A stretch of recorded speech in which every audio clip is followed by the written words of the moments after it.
Hi, how you doing today? I hope it's a nice Thursday for you.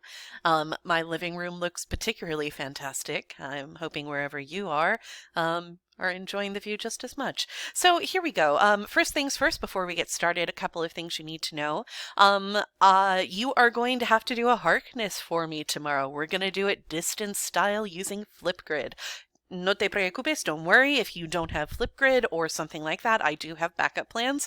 But what this means is you have to do the Harkness reading. If you have not yet done your Harkness reading, guess what you desperately need to do as soon as you finish watching these videos and doing your learning check? That's right, get your reading packet out, do your Harkness reading.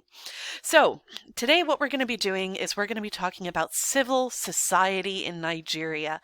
That is how groups of people and how certain problems in society affect politics and governance. So, I don't want to keep you over long, so let's just keep on going. Here we go. So the first major thing that I want to talk about are the limits to democratization in Nigeria. And yesterday, you guys should have worked through some aspects to democratization. You should have talked about the party system, you should have looked at the electoral structure, and you should have looked at how elections themselves are carried out in Nigeria. And there are problems in this system. So one of the big problems is that in any place for you to have lasting democratization, meaning that democracy is stable and long lasting, is that you need to have a strong civil society, and there are certain intangibles, things that are hard to nail down, characteristics that are hard for us to fully describe, that seem to be really influential in establishing whether or not democracies are successful. In particular, citizens need to have time and energy that they can devote to political participation and to the process.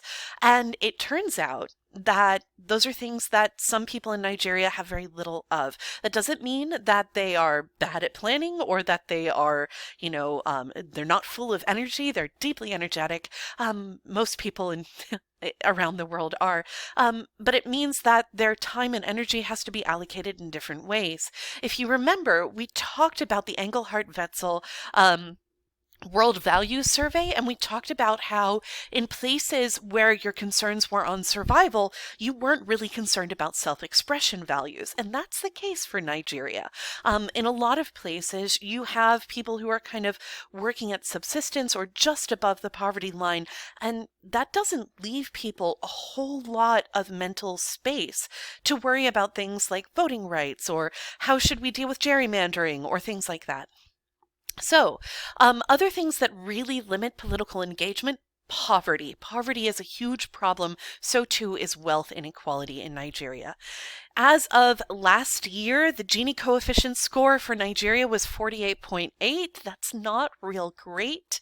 Other things that kind of limit the participation of society in general are health issues, access to health care, and things like literacy. So today what I'm going to be doing is kind of talking about those issues in particular. And I'm going to start with healthcare. This may feel a little bit overly relevant right now, for which I don't know if I should apologize or say that it's a good teachable moment. It certainly is, but we are seeing right now that when you have healthcare concerns that are overwhelming, it obviously impacts your political and governmental structure. So, the first thing I want to do today is talk about public health in Nigeria. Now, please understand that this was drafted before the outbreak of COVID-19. So I don't have data right now on how COVID-19 is affecting Nigeria. I do know that there are cases. I suspect it's not going to be great because the Nigerian healthcare system already has problems.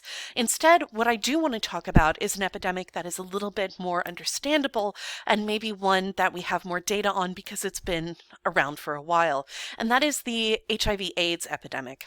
So Nigeria has a very large young population, one of the youngest populations in Africa. And as a result, you have these young people, some of whom have acquired HIV/AIDS through sexual contact, and some who have been born with it. Currently, as of last year, the data with regards to populations who are living with HIV/AIDS include about 2.9 million people in Nigeria, which is huge. What's perhaps much, much worse, 2.9 million people is enormous, but one of the big concerns is the death rate for HIV/AIDS in Nigeria, which is very, very high.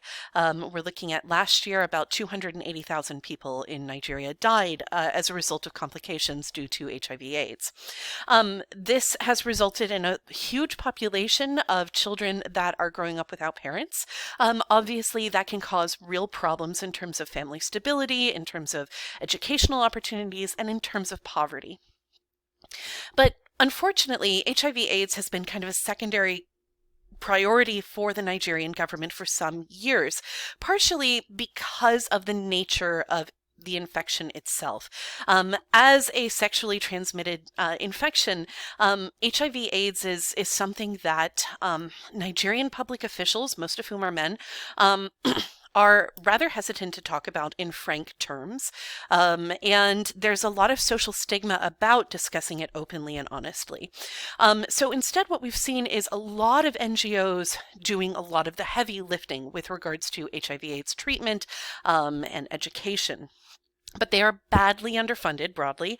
And sometimes the big problem is that the NGO may be very effective in a city or a town, but in the outerlying sort of countryside, it's more difficult for the workers associated with that institution to get out and spread information.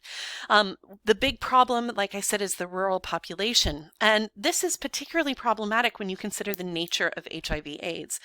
Our current health pandemic right now is deeply distressing.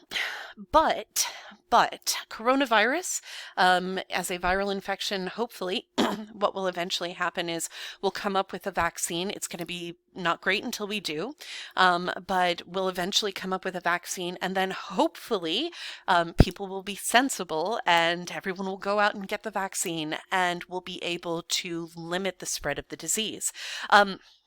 However, with HIV/AIDS, the treatment for it and also the way that you prevent its spread is through the use of antiretroviral drugs.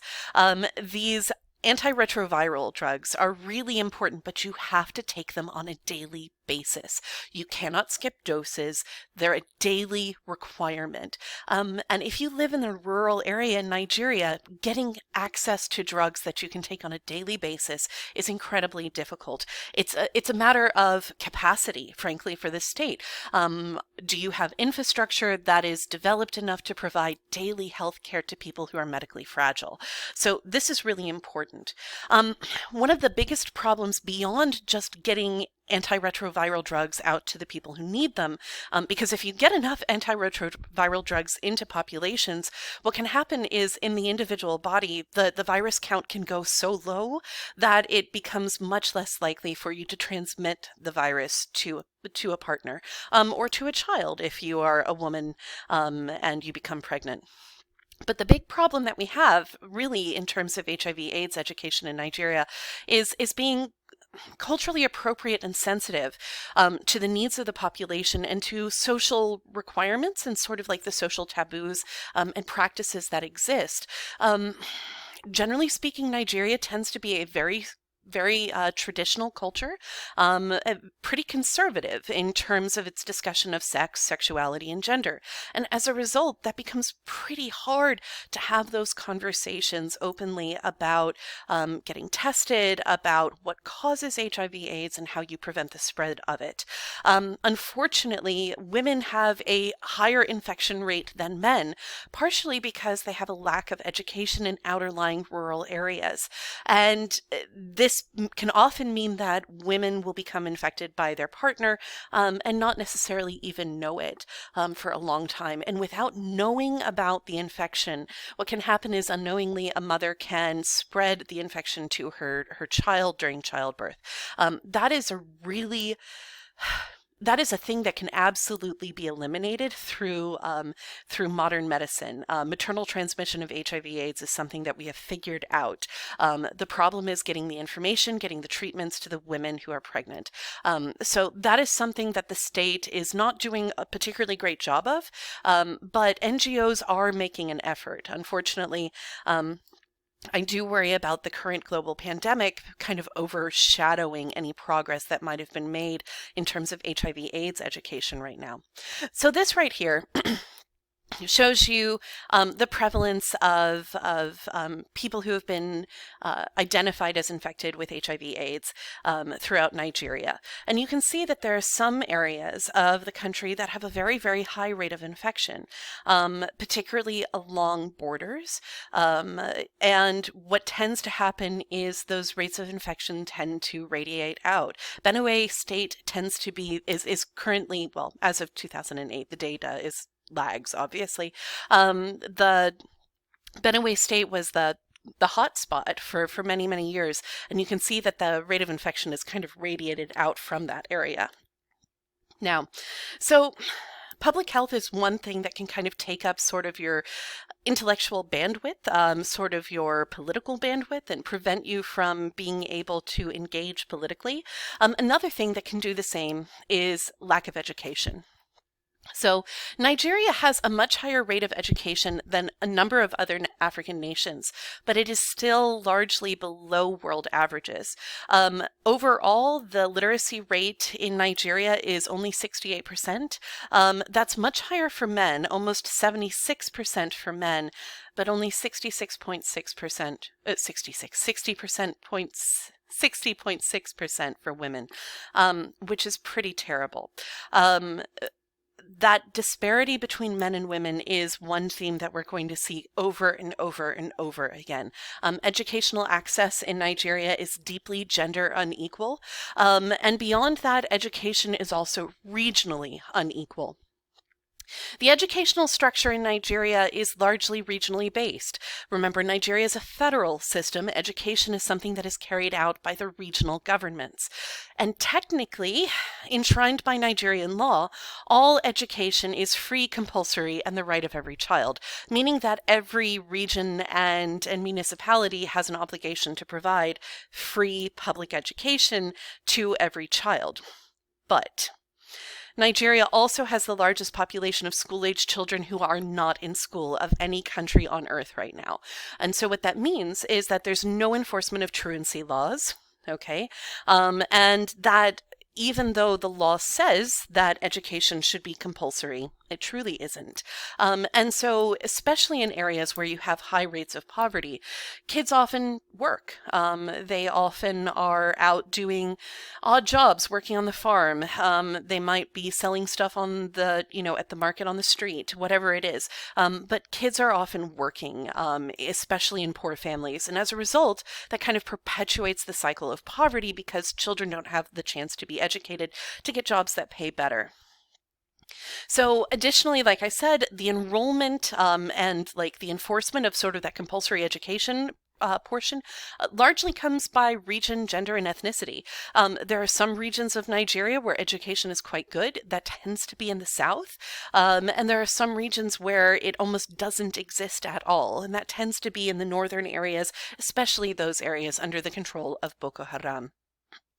So this map right here is an indication of rates of female literacy in Nigeria. And what you can see is that red, you're looking at under 35% of the population is literate. These are the areas right up here and also over here that are deeply influenced by Boko Haram. And that is an indicator right there. So especially if you consider like the rate of HIV/AIDS infection, and you kind of dovetail that next to rates of female literacy. This is part of the problem with the rate of infection in terms of HIV/AIDS. When people are not well educated, they don't necessarily have the tools they need to be able to protect themselves effectively. I'm going to stop here and continue this lecture on a second video. It won't be very long.